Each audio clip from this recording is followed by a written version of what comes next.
Okay, folks, welcome to the introduction to SketchUp.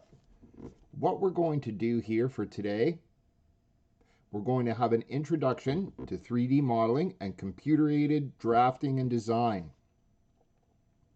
We're going to have an introduction to SketchUp after we're done looking at an overview of what 3D modeling is. We will do getting logged into SketchUp, and you'll modify a model and you will just turn in a project. So the real goals for what gets done today are that you're going to make sure that you can get logged into SketchUp, you're going to modify a model, and you're going to turn that in so that I can see that you've done it. I just want to know that everybody can get logged into SketchUp.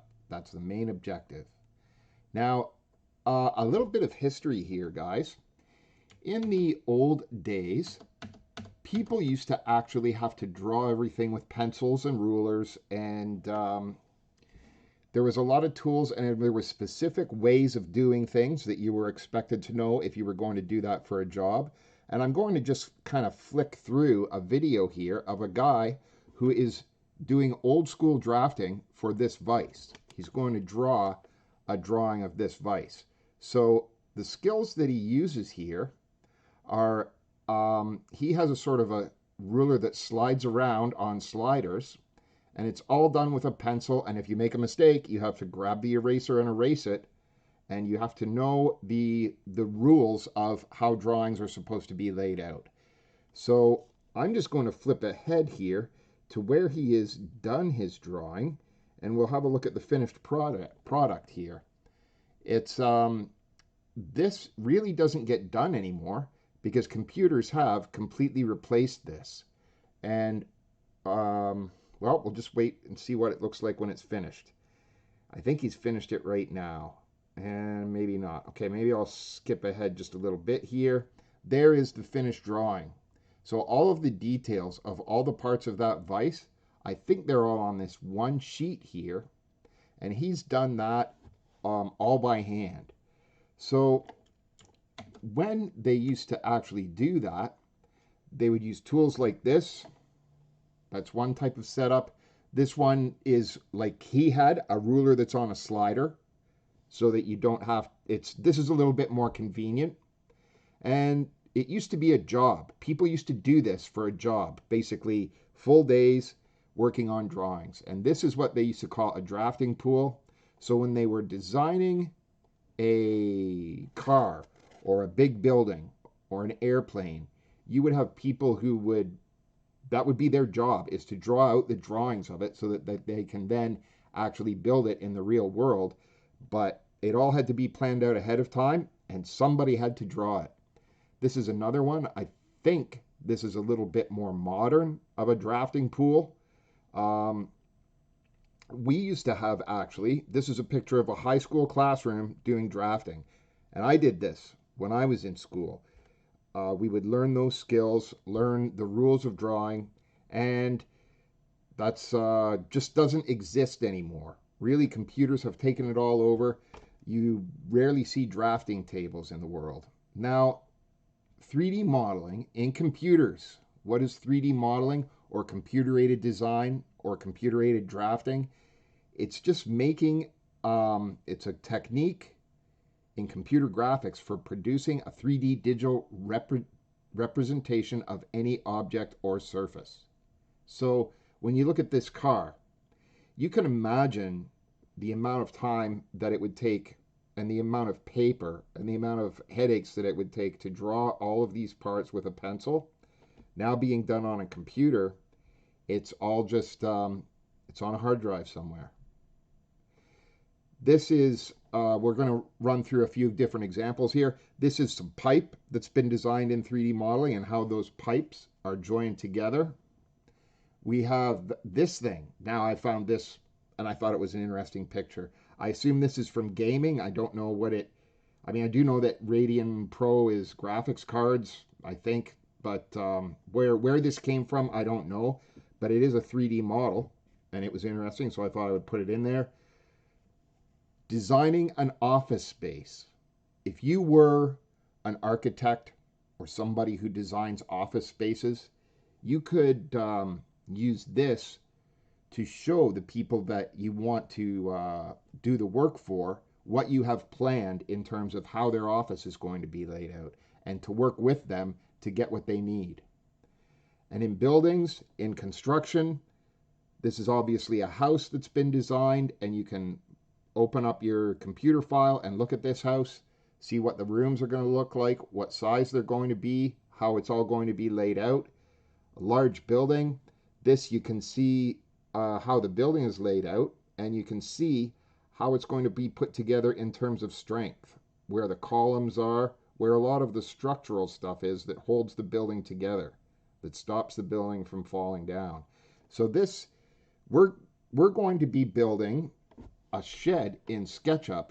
First, we'll just take a quick look at different types of CAD software. Now, I actually have several different types of CAD software right on my computer at home, because I get teachers versions and student versions. And first we'll have a look at SketchUp for schools at the end. We'll have a look at AutoCAD right now. Now, AutoCAD, my version of it, and the way I have my display set up, this is the interface for it. And I haven't used this for a few years now, but this was a map of the school that I did, because the old one was kind of lame and getting, it had been copied way too many times. So I was able to do this. I like AutoCAD for plans. I like it for straight down views of floors. That's what I like it for. The reason that it's all different colors, the interior walls are all one color because they're on one layer, and the exterior walls are all red because they're on a different layer. And the doors, you can actually, well, I'm not going to go into a whole lot of details about how this drawing is put together, but I can show you that in the end, once it's printed out, this is what it looks like. And you might see this around the school. They give it out during tours and stuff. So another type of software that we have, and I have to jump out of my, PowerPoint to show you this. This is SolidWorks. Now, SolidWorks is, as far as I'm concerned, it's the most complicated one that I have, and I just rarely use it for, well, I've never really gotten to know it. I have it on my computer because the robotics team uses it, and I help them out a couple of times, but I've mostly just looked at drawings, and it's pretty interesting in how powerful it is. You can create animations of your parts with this, and you can look at the physics of the parts with this. So one thing that I have noticed before, one thing that I was doing recently, is that you can look at the mass of this. So this thing, it weighs 0.29 pounds, if I'm seeing that right. No, that's the density of it. The mass of it, where's the mass? It weighs 2 pounds, okay, 2.02 pounds. And you can change the actual, the materials of it. So this, I'm off in the the left-hand top corner. And if I just click there and I click Edit Material, right now you can see that it says AISI 1020. That's a type of steel. That's an alloy of steel. But I can change this thing to be wood. I can change it to, say, cedar. And if I apply that, it's going to change the color of it. And that is now cedar. And if I go back to the mass properties, it's going to weigh significantly less, I think. Yes, the mass is now 0.12 pounds. So, like I said, this thing it's very powerful. I understand that you can output you can export this drawing in a lot of different formats. That's very handy for manufacturing, for making things. Like if I wanted to actually make this steel pin, one of the other things that it does is that 2 parts in this, you have to you kind of don't draw everything together. You draw all the individual parts and then you turn them into an assembly. So this is sort of, what do we got here? Would you like to rebuild it? Okay, I'll rebuild it because it's going to be cedar. Okay, so this now is an assembly, and you have to sort of mate the parts together. You have to convince the program that they're glued together. So it is I think it's a lot more powerful, but there's a price to be paid for all that power and the amount of learning that you have to do to really get the features out of it, to really make it worth having. It's a very good program though. Now we will look at SketchUp Pro here. This is a SketchUp Pro drawing that I did of a bird feeder. And we actually built these for real in the last grade 10 class.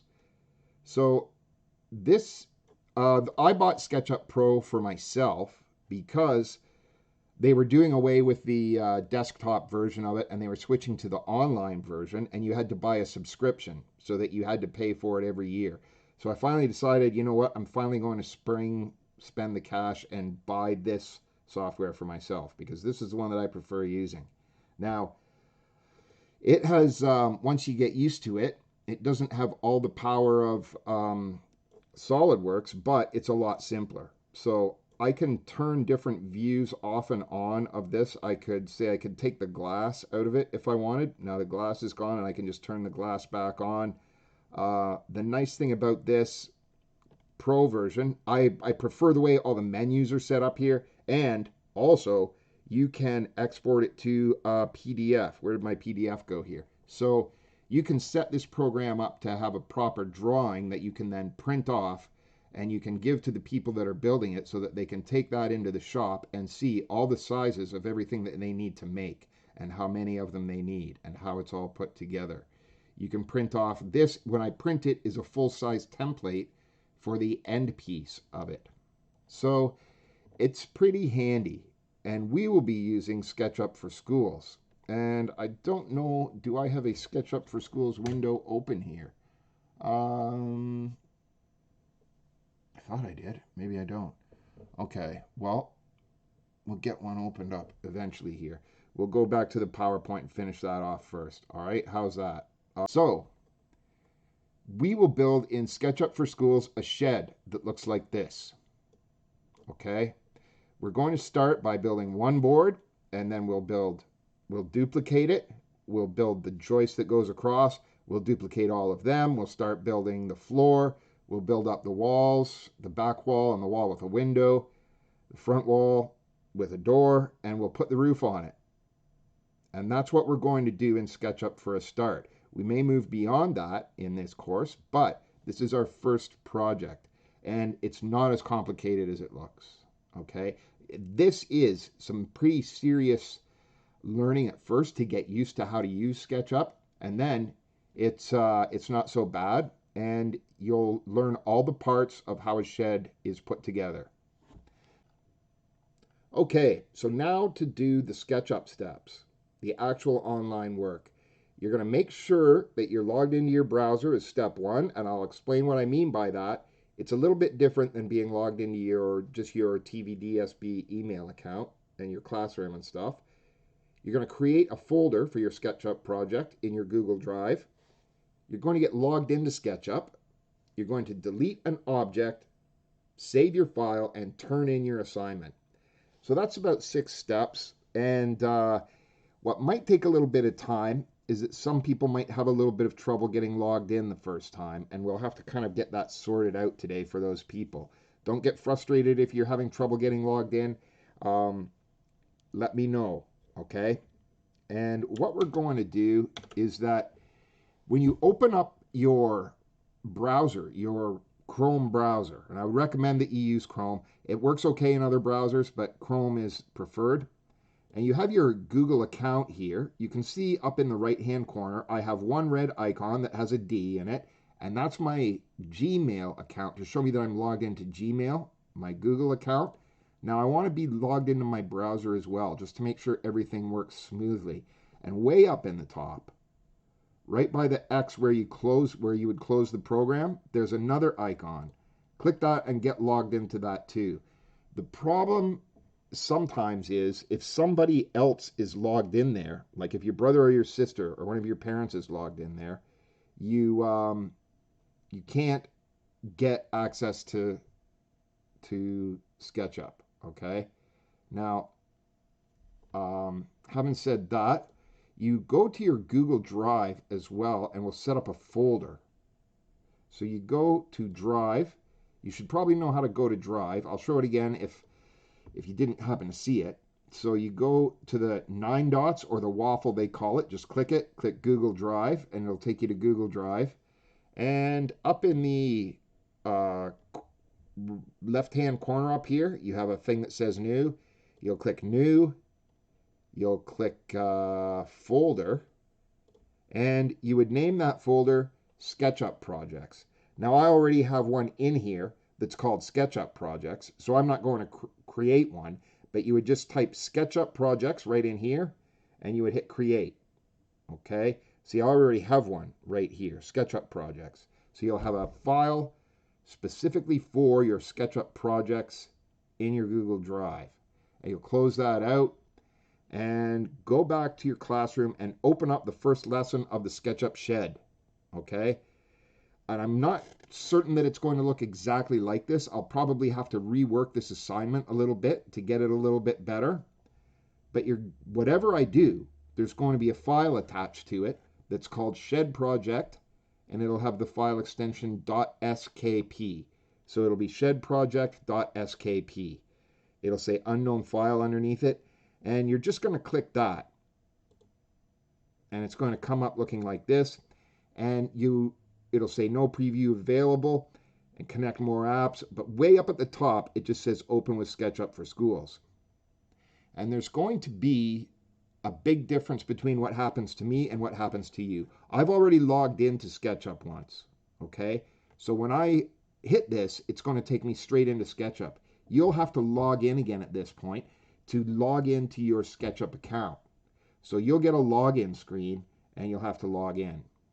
But then you'll get this cube glowing and turning like that. Now, some people have said in the past that cube will sit there and it will glow and turn for 10 minutes, 15 minutes, half an hour, and SketchUp never opens up. If that happens, you need to let me know, because we're going to try and take care of that, because we don't want people falling behind. Okay, this is kind of a major project and we want to get everybody on board and get everybody working. So if that happens, if you have some trouble getting logged in, you let me know right away. For another thing, when I started this class, I said, okay, I put out a survey that said, let me know if you don't have a 3-button mouse. So I mean a mouse with a left and right click button and a scroll wheel. And you really need that kind of a mouse to work on SketchUp. An Apple mouse doesn't work. A trackpad doesn't work. Touchscreen isn't the greatest at all. So if you don't have a mouse like that, the school will provide you with one, and you're going to turn it back in at the end of the semester. But you just let me know, and I'll let the office know, and you can come in and pick it up, or I will get in my car and I will drive over there and deliver it to your mailbox, okay? For real, because you kind of need this thing in order to use SketchUp. Anyway, the project for today, the actual SketchUp work, is very simple, right? All you're going to have to do is delete that red cube. So if you have your mouse with a scroll wheel, you can put the arrow on the cube and you can scroll in just a little bit, and that'll zoom you in. Oh, it went a little fast there. And then you'll click on it. You don't necessarily have to scroll in for this to work, but when you click on it, you'll see all the edges of it go blue. Okay? Now, I push down on my scroll wheel button and turn a little bit, and I can see more edges. If I click off of it, all that blue goes away. If I click on it, that means that I've selected that object. Okay? So then all you have to do once it's selected is just hit delete. Right? Now, you'll have to save it, and once again, because I'm logged into my account, it's going to be a little bit different for you. If I click save right now, it'll just save over this file like when you save in a word processor, right? So in order to duplicate what you're going to have to do, I have to do a save as. But you're just probably going to have to click save, and then you'll see something like this. And I have to select my Google Drive. I'm not sure if you guys will have that step or not. You're going to have to get it saved to your Google Drive. So whatever you do here to get here, get it so it's saving in your Google Drive. Then select your SketchUp Projects folder and then enter a name. which would be, well, I'm going to enter my name, which is going to be Wagner Sketchup Shed, and that's it. So then I would put save here, and I'm saving, and I can check that it does save. Once it's done saving, I'll just double check what I've done here. I'll go into my Google Drive, and I should open it up, and it should open up right away. My drive, and just you uploaded just now. What did I do? Uploaded. Okay, open with SketchUp for Schools. Let's see what happens.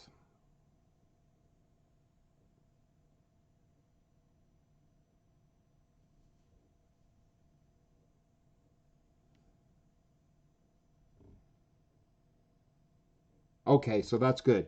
Now, what you have to do is you go back to your Google Classroom and you turn it in, and then when it asks you to attach a file, I mean, you guys have turned stuff in before. I can't really see Google Classroom from the students' view. There is no option really for teachers to go in and look at it as though they were the student looking at it. So you'll have to turn in your assignment and you'll have to attach that file so that I can see it.